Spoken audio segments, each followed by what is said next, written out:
Hello दोस्तों, good morning. तो आज हम लोग वेल्डर ट्रेड का जो चैप्टर बाय चैप्टर चल रहा था उसका 46 नंबर चैप्टर लेके आ गया हूँ। इसमें आपके पास gas brazing, soldering, principle, type, flux and उसका यूजेज की जानकारी आज हम लोग लेंगे। यह बहुत ही इम्पोर्टेंट चैप्टर होगा। आप लोग इसको थोड़ा सीरियस मोड में देखेंगे एक एक करके। तो चलिए देखते हैं।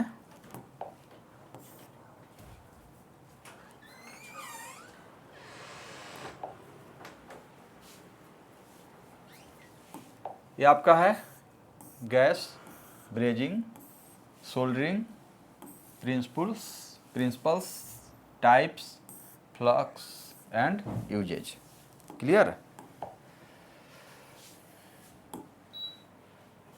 तो आइए देखते हैं कि ब्रेजिंग का डिफिनेशन क्या है। ठीक है ना, ब्रेजिंग का परिभाषा क्या है। तो ब्रेजिंग एक मेटल ज्वाइनिंग प्रोसेस है जिसमें दो या दो से अधिक धातुओं को फिलर मेटल की सहायता से जोड़ा जाता है। ठीक है, फिलर मेटल हम लोग इसके बैक वाले क्लास में पढ़ चुके थे 44 में ही। तो फिलर मेटल की सहायता से क्या है, यह दो या दो से अधिक धातुओं को क्या बोलते हैं, फिलर मेटल की सहायता से जोड़ा जाता है। ब्रेजिंग में बेस मेटल नहीं पिघलता है। अभी देखना है क्या है, बेस मेटल जो है, बेस मेटल नहीं पिघलता है। क्लियर? केवल फिलर मेटल पिघलकर ज्वाइंट को भरता है, यानी बेस मेटल नहीं पिघलता है। ओनली क्या करता है, यह फिलर मेटल पिघलता है। ओके। ब्रेजिंग सामान्यतः 450 से अधिक तापमान पर की जाती है। यानी कितना पर की जाती है, 450 से अधिक तापमान रहता है। ठीक है, जबकि सोल्डरिंग 450 से कम तापमान पर की जाती है। यानी ब्रेजिंग और सोल्डरिंग का यहाँ पर आपको अंतर भी बता दिया है कि ब्रेजिंग जो है 450 से अधिक, सोल्डरिंग वो है वह 450 से कम तापमान पर यह किया जाता है। अब इसमें इम्पोर्टेंट पॉइंट क्या हो गया, इम्पोर्टेंट पॉइंट हो गया कि यह बेस मेटल नहीं पिघलता है। दूसरा इम्पोर्टेंट हो गया कि 450 से अधिक तापमान। ठीक है। तीसरा इम्पोर्टेंट हो गया कि यह फिलर मेटल की सहायता से जोड़ा जाता है। ओके, चलिए इसका सिद्धांत क्या है। ब्रेजिंग एक्स का सिद्धांत है कैपिलरी एक्शन पर आधारित। कैपिलरी एक्शन पर आधारित, यानी यह ऐसा है एक्शन जिसमें आपको किसी भी मेटल को पिघलने के लिए, चाहे कहीं पर जाने के लिए कोई दबाव देने की ज़रूरत नहीं है। ठीक है, किसी प्रकार का फोर्स लगाने की ज़रूरत नहीं है। जैसे कि अगर मैं फिलर मेटल डाल रहा हूँ, तो फिलर मेटल डाल रहे हैं तो फिलर मेटल अपने आप जहाँ जहाँ उसमें गैप है, जहाँ जहाँ खाली है, वहाँ जा कर के भर जाए। ये नहीं कि उस पर फोर्स लगाया जाए तब वह गैप में फिलर मेटल जाएगा, ऐसा नहीं है। तो इसलिए बिना प्रेशर के, बिना फोर्स के जो उसका लिक्विड है, जो फिलर मेटल है, वह अपने जगह पर एडजस्ट हो जाए, तो उसी को बोलते हैं कैपिलरी एक्शन। समझ में आ गया होगा कैपिलरी एक्शन क्या है। तो कैपिलरी एक्शन पर आधारित है। ठीक है, सिद्धांत में आपको देख लेना है। एक आपको पॉइंट मिल गया, कैपिलरी एक्शन। जब फिलर मेटल पिघलता है तो वह दो धातुओं के बीच बने छोटे गैप, बहुत छोटा गैप होता है, ठीक है, छोटे गैप में स्वयं प्रवेश कर जाता है। यानी उसको कोई फोर्स नहीं लगाता है प्रवेश करने के लिए। बहुत ही छोटे गैप रहता है दो धातु के बीच, जैसे ई धातु है और ई धातु है। ठीक है, ये दोनों के बीच में बहुत छोटा सा गैप होता है। उसमें यह फिलर मेटल जो है पिघल के स्वयं भर जाता है। ठंडा होने पर फिलर मेटल कठोर होकर दोनों धातुओं को मजबूत ज्वाइंट बना देता है। देखिए, ये दोनों के बीच में फिलर मेटल पिघल के चला जाएगा। अब फिलर मेटल जैसे ही जाएगा उसका जब ठंडा होगा तो दोनों धातुओं को क्या करता है, दोनों धातुओं को वह कठोर बना करके सटा देता है। क्लियर?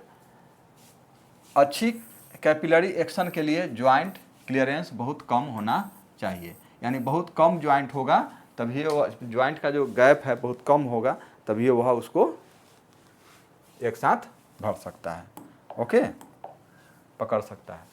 तो आपको इसमें देख लिए होंगे इंपॉर्टेंट पॉइंट क्या हो गया। तो इंपॉर्टेंट पॉइंट हो गया ब्रेजिंग के कैपिलरी एक्शन। दूसरा पॉइंट हो गया कि आपको यही जो है फिलर मेटल जो है कठोर होकर के दोनों तो ज्वाइंट को ज्वाइंट में बदल देता है, ओके। आइए step involve in brazing. Brazing में कौन कौन सा स्टेप है, स्टेप ब्रेजिंग जो करते हैं कौन कौन सा उसमें स्टेप है उसके बारे में चर्चा किया है। फर्स्ट स्टेप हो गया क्लीनिंग। सबसे पहले ज्वाइंट एरिया को अच्छी तरह से साफ़ किया जाता है। पहला स्टेप क्या है कि जब भी हम ब्रेजिंग करने जाएंगे तो पहला स्टेप क्या होगा कि उसको बढ़िया से उसको साफ़ करना है। वायर ब्रश से हो, केमिकल सॉल्यूशन या अन्य विधि से ऑयल, ग्रीस, पेंट, रस्ट को हटाना है। क्लियर।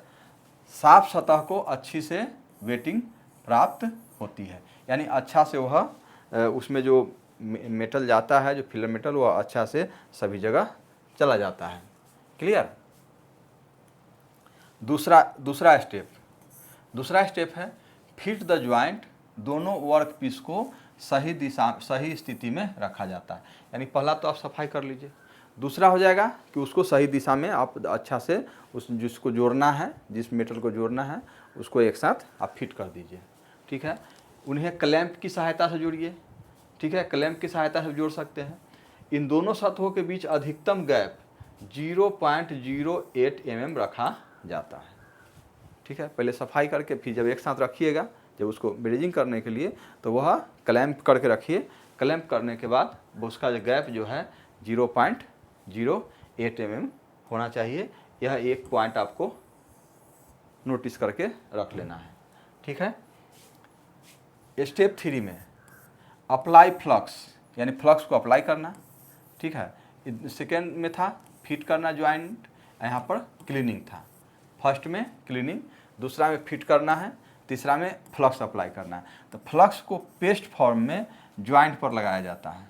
ठीक है, क्या करना है, पेस्ट फॉर्म में, पेस्ट के रूप में ज्वाइंट पर आप पेस्ट जो है वह पेस्ट लगा दीजिए। आयरन तथा स्टील के लिए समांतर 75% बोरेक्स पाउडर। देखिए आयरन, अगर लोहा, स्टील, अगर आपको MS शीट, स्टील वगैरह ये सब ऐसा करना हो तो आप उसके लिए बोरेक्स 75% बोरेक्स, 25% बोरिक एसिड मिलाकर पेस्ट तैयार किया जाता है। यानी बोरेक्स होगा और बोरिक एसिड, इस किस में हो जाएगा आपको, स्टील और आयरन वाले में। इस पर फ्लक्स आपका इसका तैयार करके लगाना है। फ्लक्स ऑक्साइड हटाता है तथा फिलर मेटल के फ्लो को आसान बनाता है। ये हम लोग पिछले क्लास में पढ़ चुके हैं कि फ्लक्स कौन सा काम करता है। अब स्टेप 4 हीटिंग करना है। स्टेप 4 क्या करना है, हीटिंग करना है। यानी पहला क्लीनिंग, फिट करना है, फिर फ्लक्स अप्लाई करना है, फिर हीटिंग करना है। अब ज्वाइंट को समान रूप से गर्म किया जाता है। ज्वाइंट जो है वहाँ पर क्या है, गर्म करना है। बेस मेटल को ब्रेजिंग टेम्परेचर तक गर्म किया जाता है। ब्रेजिंग टेम्परेचर आपका क्या हो जाएगा, 450 से ज़्यादा होता है। ठीक है, मेल्टिंग पॉइंट तक नहीं, ब्रेजिंग तक। सही तापमान प्राप्त होने पर फिलर मेटल पिघलना शुरू करता है। तो फिलर मेटल जो है, फिलर मेटल जो देख रहे थे आपको, फिलर मेटल हम पिछले क्लास में भी बताए थे कि फिलर मेटल की सहायता से ही जोड़ा जाता है। पिछले स्लाइड में भी देखे थे कि फिलर मेटल की सहायता से जोड़ा जाता है। तो फिलर मेटल जैसे ही पिघलने लगे फिर वही टेम्परेचर पर उसको मेंटेन करके चलना है।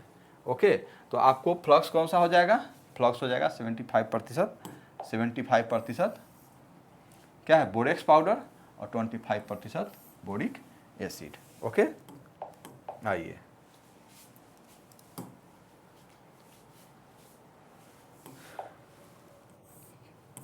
फाइव में अप्लाई फिलर मेटल। अब फिलर मेटल को अप्लाई करना है। पिघला हुआ फिलर मेटल कैपिलरी एक्शन के द्वारा ज्वाइंट गैप में प्रवेश करता है। क्या है, वह ज्वाइंट गैप में क्या प्रवेश कर जाएगा, तो यह फिलर मेटल जो है उसमें पिघलेगा तो वह उसमें प्रवेश कर जाएगा, पूरा ज्वाइंट अच्छी तरह भर जाता है। ओके, अब स्टेप 6 कूलिंग करना, ठंडा करना। तो हीटिंग बंद करके ज्वाइंट को प्राकृतिक रूप से ठंडा होने देना है, अचानक कूलिंग नहीं करनी है, यानी अचानक ठंडा नहीं करना, उसको नेचुरली रूप से उसको छोड़ देना है ठंडा होने के लिए। अब स्टेप 7 में क्या है, क्लीनिंग आफ्टर ब्रेजिंग, यानी ब्रेजिंग हो गया उसके बाद उसको अब क्लीन कर दीजिए। ठंडा होने के बाद फ्लक्स रेसिड्यू को पूरी तरह से हटाया जाता है, इससे क्रोजन नहीं होता है तथा ज्वाइंट साफ दिखाई देता है। तो हम लोग समझ गए कि जो है ब्रेजिंग का जो है सिस्टम कितने स्टेप में, 7 स्टेप में आपको एक एक करके बताया गया है। आपको अगर एक बार में नहीं समझ आए फिर उसको बैक करके इसको आप देख लीजिएगा कि हाँ क्या क्या करना है इसमें ब्रेजिंग करने के लिए। ओके, चलिए नेक्स्ट देखते हैं। आइए मेथड ऑफ ब्रेजिंग, ब्रेजिंग करने का मेथड कौन कौन सा होगा, ठीक है। कौन कौन से मेथड से ब्रेजिंग क्या आता है, तो एक हो गया, पहला हो गया टॉर्च ब्रेजिंग, माने टॉर्च से ब्रेजिंग। टॉर्च ब्रेजिंग में ऑक्सी एसिटिलीन फ्लेम द्वारा बेस मेटल को गर्म किया जाता है। किसको गर्म किया जाता है, बेस मेटल को गर्म करने के लिए ऑक्सी एसिटिलीन जो टॉर्च होता है उस टॉर्च के माध्यम से उसको गर्म करते हैं। उचित तापमान प्राप्त होने पर फिलर रड पिघल जाता है, ज्वाइंट भर जाती है। यह सबसे अधिक उपयोग होने वाले ब्रेजिंग मेथड है, यानी सबसे अधिक कौन सा होगा तो होता है तो यही टॉर्च ब्रेजिंग जो है सबसे अधिक उपयोग किया जाता है। यह कहाँ यूज होता है, तो पाइप ज्वाइंट में, रिपेयर वर्क में और जनरल फैब्रिकेशन में इसका उपयोग किया जाता है। ओके, आइए अब फर्नेस ब्रेजिंग, ठीक है।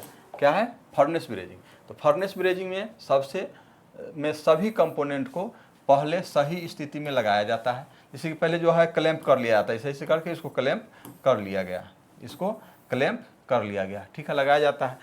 उसके बीच फिलर मेटल रखा जाता है, फिर क्या किया जाता है, इसमें फिलर मेटल जो है भर दिया जाता है।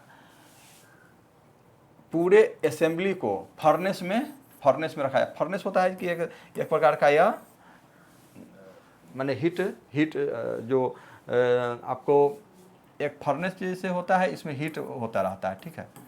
इसमें गरम करने के लिए फर्नेस में गरम होने के लिए रख दिया जाता है। टेम्परेचर नियंत्रित रखा जाता है, मैं टेम्परेचर इसका अपना नियंत्रण में करके इसको रखा जाता है, कंट्रोल करके, ताकि समान हीट प्राप्त हो। क्लियर। यह विधि बड़े पैमाने पर मास प्रोडक्शन के लिए उपयोग होता है, ठीक है। बड़े पैमाने पर इसका उपयोग किया जाता है, जिससे हमको गाड़ी का प्रोडक्शन होता है। तो उसमें क्या है कि सभी का एक क्लैंप में कस करके फिलामेंट रख करके आप फर्नेस में रख दिया, टेम्परेचर को अपना इलेक्ट्रिक टेम्परेचर हो, जिस तरह से टेम्परेचर हो अपना कंट्रोल करके उसमें सेट कर दिया। वहाँ जा करके उसमें क्या हो गया, अपने से पिघला और पिघल करके वहाँ ज्वाइंट हो जाता है, ठीक है। कहाँ यूज किया जाता है, ऑटोमोबाइल पार्ट्स में, जैसे कि कोई गाड़ी का पार्ट्स बन रहा है तो उसमें इसका उपयोग किया जाता है। कौन सा, फर्नेस ब्रेजिंग के लिए। फिर एरोस्पेस कंपोनेंट हो गया, एरोस्पेस का कंपोनेंट हो गया, या हीट एक्सचेंजर का जो उपयोग किया जाता है। तो ये सब जो है बहुत ही क्वालिटी ब्रेजिंग का बात है, जो इसमें आपको यह फर्नेस ब्रेजिंग कहलाता है। Okay,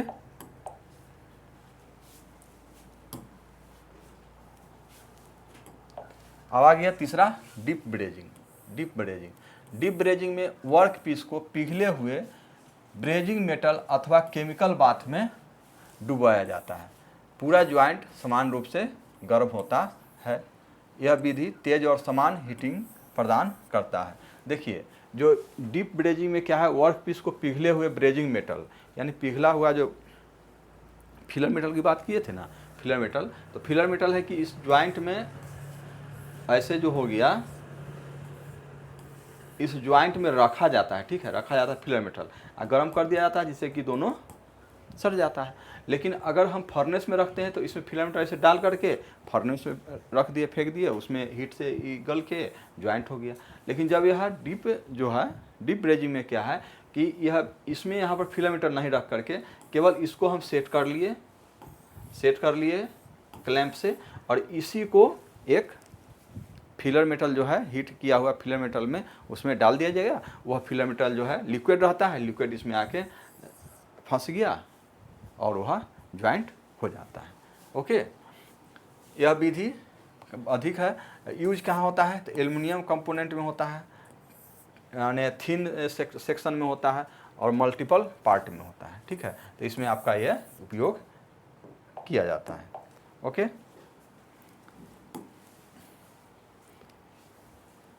induction brazing. Induction brazing देखिए, जैसे खाना बनता है ना इंडक्शन से खाना लोग बनाते हैं बिजली से, तो उस पर है इंडक्शन ब्रेजिंग भी होता है। तो इंडक्शन ब्रेजिंग में हाई फ्रीक्वेंसी का इलेक्ट्रिक करंट का उपयोग किया जाता है। हाई फ्रीक्वेंसी क्या है? हाई फ्रीक्वेंसी इलेक्ट्रिक करंट का उपयोग किया जाता है।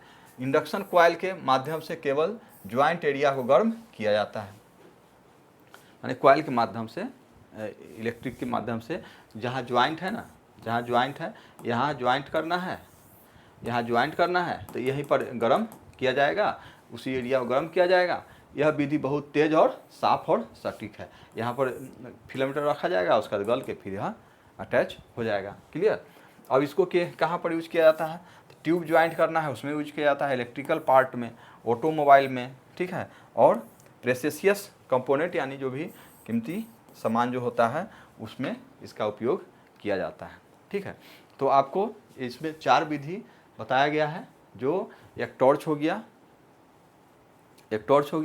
एक फर्नेस हो गया, एक डीप हो गया और एक इंडक्शन हो गया। क्लियर? इसको याद रखना है। आइए सिल्वर ब्रेजिंग। सिल्वर ब्रेजिंग में क्या है? सिल्वर ब्रेजिंग को सिल्वर सोल्डरिंग भी कहा जाता है। क्या कहा जाता है? सिल्वर सोल्डरिंग भी कहा जाता है। यह सबसे अच्छी ब्रेजिंग मेथड है। क्लियर? इसका उपयोग लीक प्रूफ तथा अधिक स्ट्रेंथ प्राप्त करने वाले ज्वाइंट बनाने के लिए किया जाता है, ठीक है। इसमें क्या है कि सिल्वर ब्रेजिंग को आपको सिल्वर सोल्डरिंग भी कहा जाता है। इसको है, यह मेथड जो है सबसे अच्छी मेथड है। यह कॉपर, ब्रास, ब्रोंज तथा डिसिमिलर मेटल को जोड़ने के लिए किया जाता है। क्या है? आप ये देख लीजिएगा कि यह कॉपर, ब्रास और ब्रोंज और डिसिमिलर मेटल को इसमें जोड़ा जाता है। Silver brazing alloy filler rod का मेल्टिंग पॉइंट लगभग 600 से 800 डिग्री सेंटीग्रेड होता है, ठीक है। इसमें जो फिलर मेटल दिया जाता है, इसमें फिलर मेटल जो लगाया जाता है वो कौन सा लगाया जाता है? सिल्वर ब्रेजिंग एलॉय, ठीक है। फिलर मेटल का उपयोग किया जाता है, जिसका टेम्परेचर आपका देख लीजिए, मेल्टिंग पॉइंट 600 से 800 डिग्री होता है। यह तापमान हमेशा बेस मेटल के मेल्टिंग पॉइंट से कम होती है। देखिए बेस मेटल का मेल्टिंग पॉइंट है उससे कम ही होना है यह 600 से 800। यानी कहने का मतलब कि जो भी मेटल आप इससे ब्रेजिंग करेंगे तो उसका मेटल का टेम्परेचर इससे ज़्यादा होना चाहिए। अगर इससे ज़्यादा नहीं होगा तो फिलर मेटल गलेगा और उसके साथ साथ बेस मेटल भी गल जाएगा, ठीक है, पिघल जाएगा। तो ऐसा नहीं है, इसका जो है टेम्परेचर मेटल के टेम्परेचर से कम ही होना चाहिए, यानी ज़्यादा मेटल का टेम्परेचर रहना चाहिए। यह तापमान, ठीक है। स्टेनलेस स्टील ट्यूब तथा कॉपर ट्यूब को जोड़ने में इसका अधिक उपयोग किया जाता है। इसका अधिक उपयोग किस पर किया जाता है? तो स्टेनलेस स्टील, ठीक है, और कॉपर ट्यूब 1083 हो गया, और स्टेनलेस स्टील उससे 1500-1600 इतना टेम्परेचर होती है, तो उसमें आपका इसका उपयोग कर सकते हैं। तो कौन सा होता है? सिल्वर ब्रेजिंग इसमें होता है। ओके,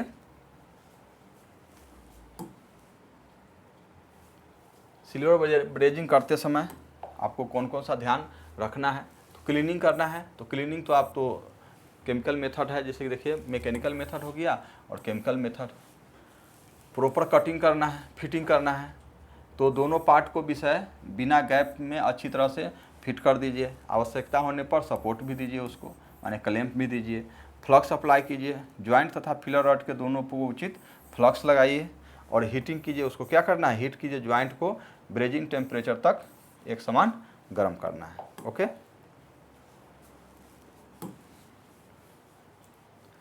अब अप्लाई फिलर रॉड। क्या करना है? फिलर रॉड अप्लाई करना है। तो सिल्वर ब्रेजिंग फिलर रॉड का उपयोग लेफ्ट वार्ड टेक्निक से ज्वाइंट पर लगाना है। क्या करना है? सिल्वर ब्रेजिंग फिलर रॉड को उसके फ्लो टेम्परेचर तक गर्म करना है।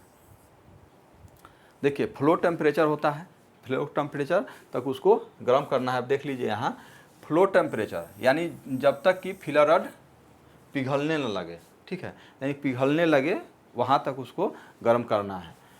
फ्लो टेम्परेचर मेल्टिंग टेम्परेचर से लगभग 10 से 15 डिग्री सेंटीग्रेड अधिक होता है।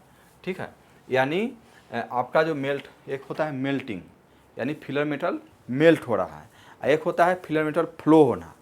ठीक है, तो फ्लो होना जो मेल्ट होता है वह टेम्परेचर से फ्लो होने वाला टेम्परेचर 10 से 15 डिग्री ज़्यादा होती है। ठीक है, ज़्यादा होती है।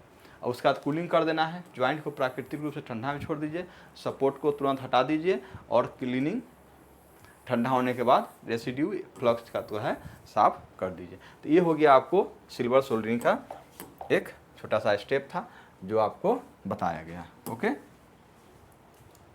अब ब्रेजिंग फ्लक्स। ब्रेजिंग फ्लक्स क्या है? ब्रेजिंग फ्लक्स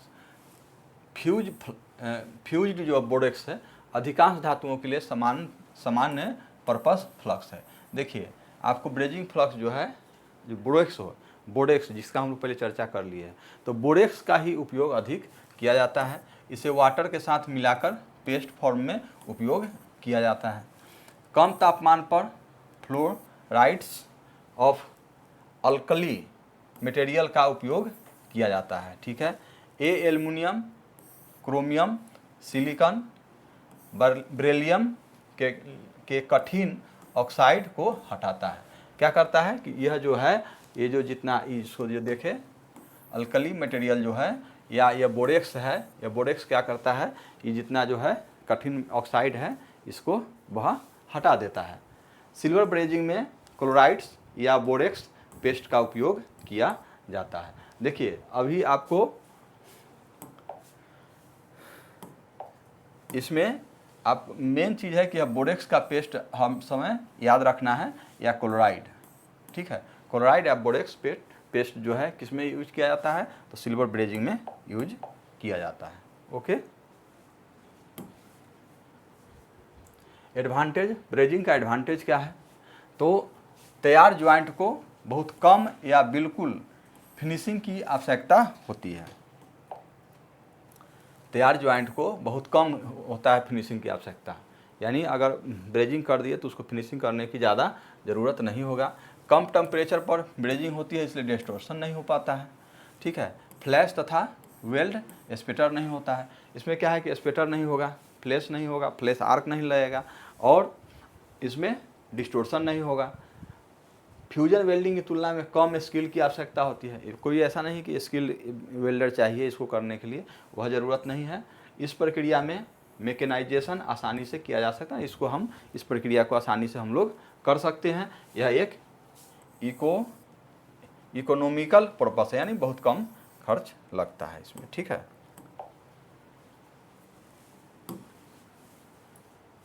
डिसएडवांटेज देख लीजिए।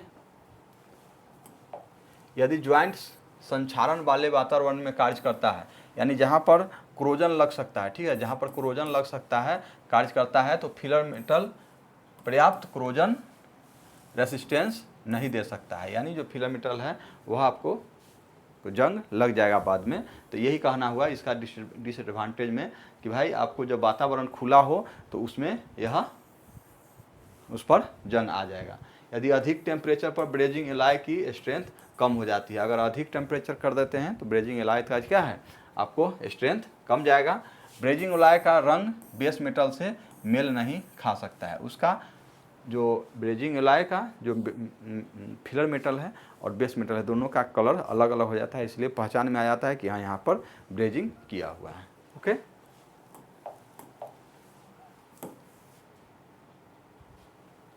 अप्लाई कहाँ कहाँ होता है, ब्रेजिंग का अप्लाई कहाँ कहाँ होता है, तो ब्रेजिंग का उपयोग निम्न कार्यों में किया जाता है। पाइप फिटिंग में, कार्बाइड टिप्स को कटिंग या टूल्स लगाने में, हीट एक्सचेंजर बनाने में, इलेक्ट्रिकल पार्ट को जोड़ने में, ऑटोमोबाइल रेडिएटर कोर को जोड़ने में, कास्ट मेटल या रॉट मेटल को जोड़ने में, डिसिमिलर मेटल को जोड़ने में, रेडिएटर एंड एक्सेल को बनाने में, बाईसाइकिल फ्रेम या रिम जोड़ने में। यानी ये सब जो देख रहे हैं इसके में आपका इसका उपयोग किया जाता है। ओके,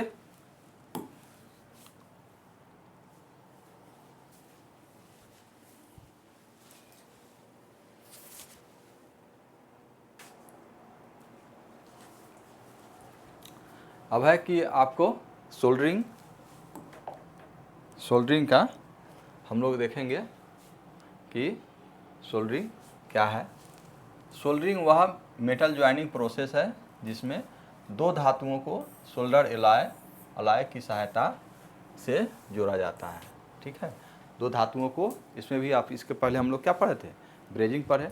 ब्रेजिंग के बाद अभी क्या है, सोल्डरिंग है। इसमें भी बेस मेटल क्या है, नहीं पिघलता है। ब्रेजिंग में भी नहीं पिघलता था और इसमें भी नहीं पिघलता है, केवल सोल्डर पिघलता है और ज्वाइंट बना देता है। ओके, सोल्डर का मेल्टिंग पॉइंट बेस मेटल से कम होता है। क्या होता है, मेल्टिंग पॉइंट बेस मेटल से कम होता है। ओके, आइए सोल्डरिंग का जो है प्रिंसिपल क्या है।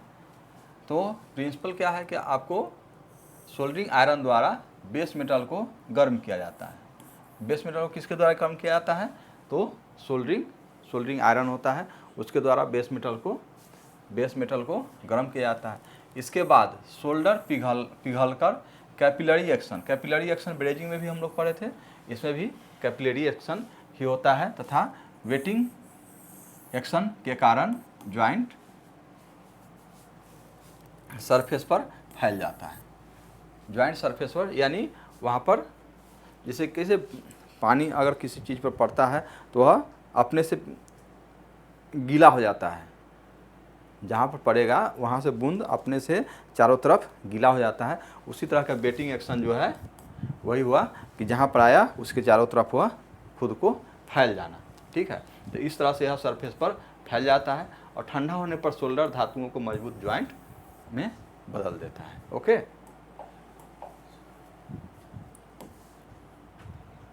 देखिए टाइप ऑफ सोल्डरिंग एक है सॉफ्ट सोल्डरिंग। क्या है, सॉफ्ट सोल्डरिंग में उपयोग होने वाले फिलर मेटल का मेल्टिंग पॉइंट 427 से कम होता है। कितना होता है, सॉफ्ट सोल्डरिंग में जो है उसका जो फिलर मेटल यूज किया जाता है उसका मेल्टिंग पॉइंट कितना होता है, 427 से कम होता है। इस विधि का उपयोग हल्के तथा सामान्य ज्वाइनिंग वर्क में किया जाता है, जो छोटा मोटा काम होगा उसमें इसका उपयोग किया जाता है। ठीक है, सॉफ्ट सोल्डर, देखिए सॉफ्ट सोल्डर जो है किस चीज़ का बना होता है, तो टीन और लीड का जनरल पर्पस में सोल्डरिंग होता है।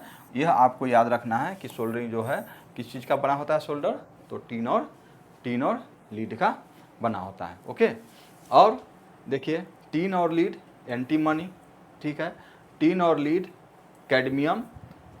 तो आपको ये चीज़ टीन और लीड कम से कम याद रखना है टीन और लीड। लेकिन आपको ये भी रखना है कि टीन और लीड एंटीमनी भी होता है, कैडमियम भी होता है। ओके, सॉफ्ट सोल्डरिंग के लिए आवश्यक हीट समानता जो है सोल्डर आयरन के द्वारा प्राप्त की जाती है। सोल्डरिंग आयरन आप लोग देखे भी होंगे कि सोल्डर आयरन से ही आपको पहले तो स्टोव पर आयरन गर्म किया जाता था, अब है कि इलेक्ट्रिक से ही गर्म हो जाता है, तो वह सोल्डर आयरन के द्वारा प्राप्त की जाती है। सोल्डरिंग आयरन का कॉपर टिप या तो फोर्ज में या इलेक्ट्रिसिटी द्वारा गर्म किया जाता है। जो उसका टिप होता है, कॉपर का टिप होता है, ठीक है, कॉपर टिप या तो फोर्ज में, माने फोर्ज यानी स्टोव पर रख के स्टोव पर उसको गर्म किया जाता था, नहीं तो अभी क्या है, इलेक्ट्रिक का उपयोग किया जाता है। ओके,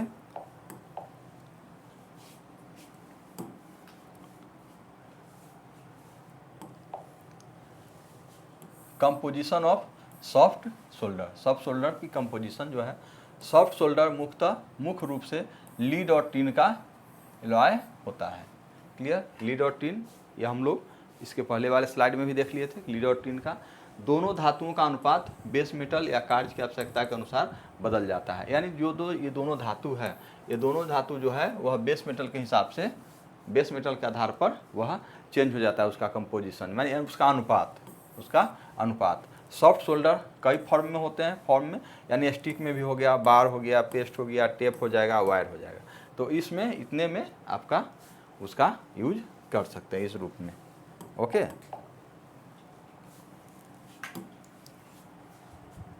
आइए हार्ड सोल्डर है, हार्ड सोल्डर के बारे में देख लेते हैं। सॉफ्ट सोल्डर देखे थे, अब हार्ड सोल्डर के बारे में देख लेते हैं। हार्ड सोल्डर में copper, tin, silver, zinc, cadmium तथा फास्फोरस के एलॉय का उपयोग किया जाता है। देखिए उस समय था टीन और लीड का, केवल किसका था, टीन और लीड का, लेकिन अभी हार्ड सोल्डर में जो है इतने सारे जो है सोल्डर का उपयोग किए जाते हैं हार्ड सोल्डर में। ओके, इसका उपयोग भारी धातुओं को माने हैवी मेटल को जोड़ने के लिए किया जाता है। ब्रास और सिल्वर इस प्रक्रिया में समानतः बॉन्डिंग मटेरियल है। बॉन्डिंग मटेरियल कौन सा हो जाएगा, ब्रास और सिल्वर। आवश्यक तापमान प्राप्त करने के लिए ब्लो टॉर्च का उपयोग किया जाता है। देखिए हार्ड सोल्डरिंग में, सॉफ्ट सोल्डरिंग में तो वो सोल्डर बीट से ही हो जाता, टॉर्च से हो जाता था। इसमें ब्लो टॉर्च, जैसे जैसे गैस वेल्डिंग का जो ब्लो टॉर्च होता है ना, उससे इसमें हीट लिया जाता है। ओके,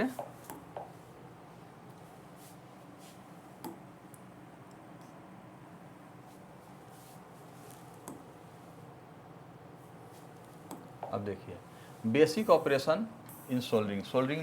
सोल्डरिंग में ऑपरेशन कौन कौन सा होता है उसके बारे में थोड़ा सा स्टेप बाय स्टेप है, इसको हल्का सा देख लीजिए।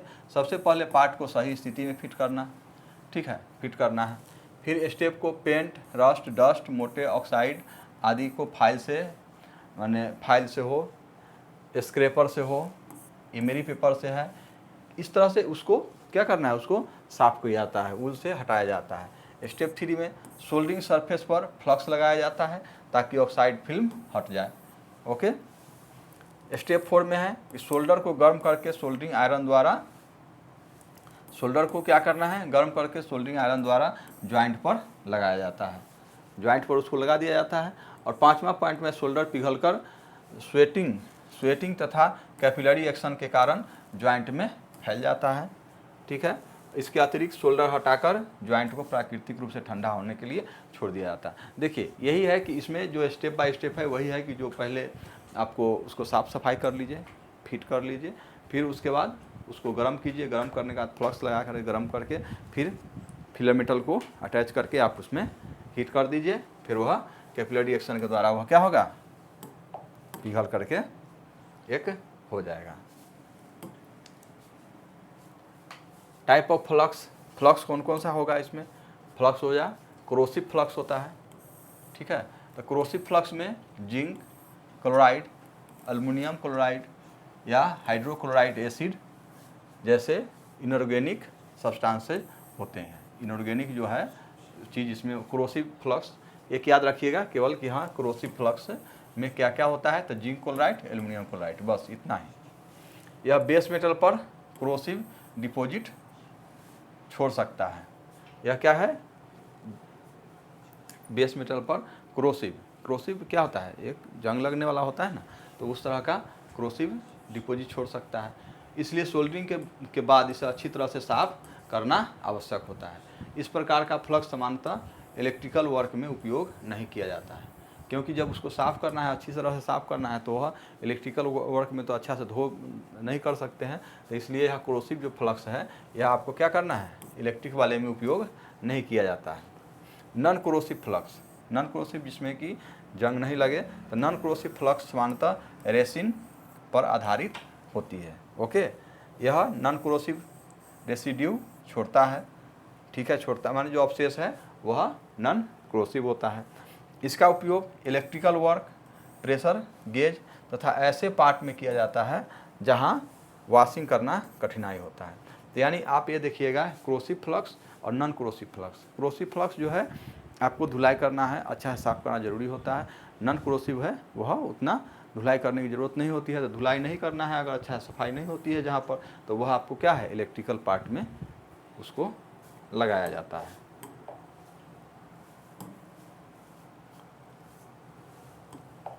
Suitable flux for various material, विभिन्न धातुओं के लिए उपयुक्त फ्लक्स जो होता है वो कौन कौन सा होता है, तो स्टील के होता है जिंक क्लोराइड, ग्लोबलाइज्ड आयरन के लिए होता है हाइड्रोक्लोराइड एसिड, टीन के लिए होता है जिंक क्लोराइड, लीड के होता है टेलो रेजिन और रेसिन, और ब्रास और कॉपर ब्रोंज के लिए होता है जिंक क्लोराइड या रेसिन। ठीक है, तो ये इतना जो है यह आपको क्या है, ये फ्लक्स है जिसका उपयोग इसमें किया जाता है। तो मेटल का नाम जरूर याद रखना है और इसका उसके फ्लक्स का। ओके,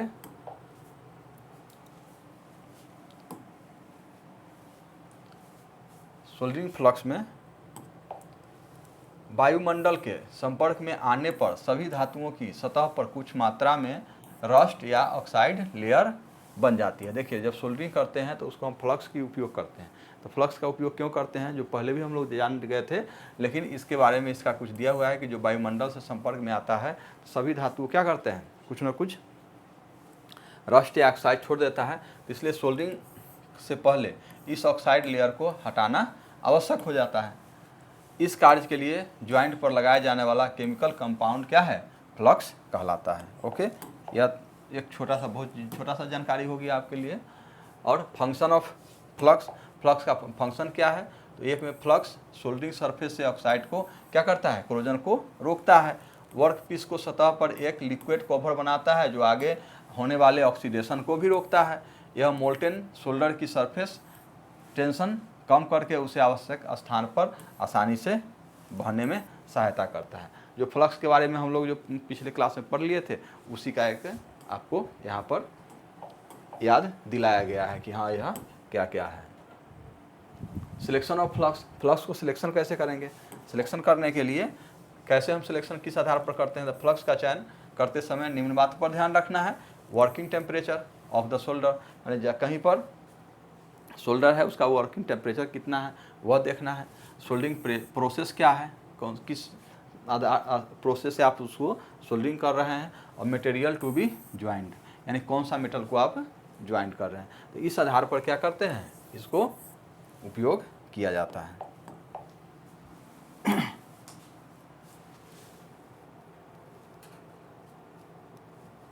एडवांटेज ऑफ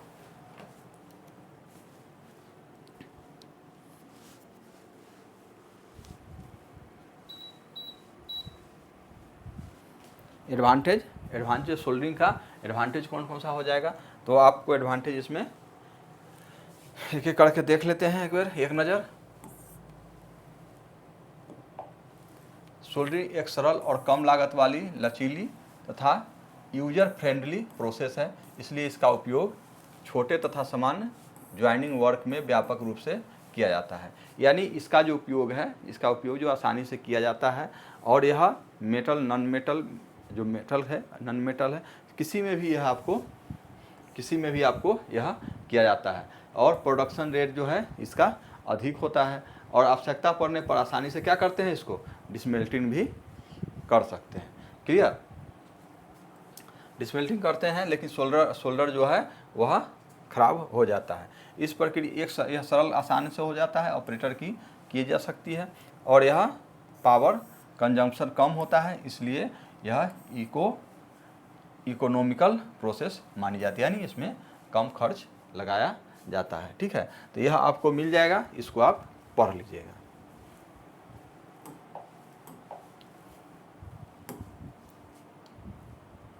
डिसएडवांटेज क्या है, तो डिसएडवांटेज है टेम्परेचर पर कार्य करने वाले ज्वाइंट के लिए उपयुक्त नहीं, यानी अधिक टेम्परेचर पर अगर काम कर रहा है वह मेटल, तो उसके लिए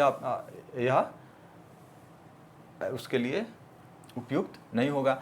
स्ट्रेंथ अपेक्षाकृत क्या होता है, कम होता है, यानी इसका जो मजबूती होता है वो कितना कम हो जाता है, कम रहता है। और हैवी सेक्शन के लिए यह नहीं है।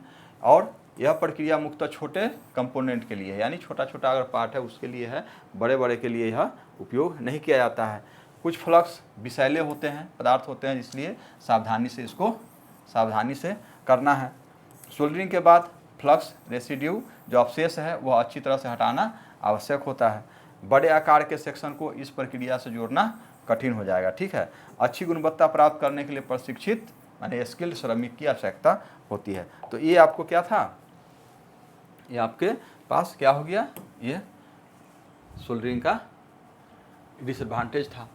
एप्लीकेशन ऑफ सोल्डरिंग कहाँ अप्लाई किया जाता है, तो सोल्डरिंग का उपयोग सामान्यतः सीट मेटल वर्क में किया जाता है। कहाँ पर किया जाता है, तो सीट मेटल वर्क में यह आपको किया जाएगा।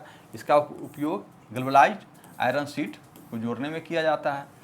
ब्रास, कॉपर, ज्वेलरी के निर्माण एवं मरम्मत में सोल्डरिंग का का व्यापक उपयोग होता है। ओके, ऑटोमोबाइल रेडिएटर कोर को जोड़ने के लिए भी सोल्डरिंग का उपयोग ही किया जाता है। प्लम्बिंग पाइप फिटिंग वर्क में भी लीक रिपेयर बनाने के लिए लीक प्रूफ बनाना है तो उसके लिए भी सोल्डरिंग किया जाता है। वैक्यूम ट्यूब, इलेक्ट्रिकल कंपोनेंट तथा मेटल सीलिंग के कार्यों में भी सोल्डरिंग उपयोग किया जाता है। कहने का मतलब है कि सोल्डरिंग आपको लगभग जगहों पर उपयोग किया जाएगा, इलेक्ट्रिकल में भी हो, पाइप में भी हो, ज्वेलरी में भी हो, ठीक है, इस सभी में सोल्डरिंग का उपयोग किया जाता है। ओके, तो यह आपके पास ब्रेजिंग और सोल्डरिंग का एक फुल लेसन था जिसको हमने आपको बताया। इसको आपको अगर किसी भी तरह का इसमें दिक्कत हो, प्रॉब्लम हो तो फिर से इसको रिवाइज करके इसको पढ़ लीजिए, और भी अगर इसमें कोई क्वेश्चन हो तो मुझे मैसेज कीजिएगा, मैं आपको इसको सोल्व करने का प्रयास करूँगा। फिर मिलते हैं नेक्स्ट लेसन में, तब तक के लिए बाय बाय।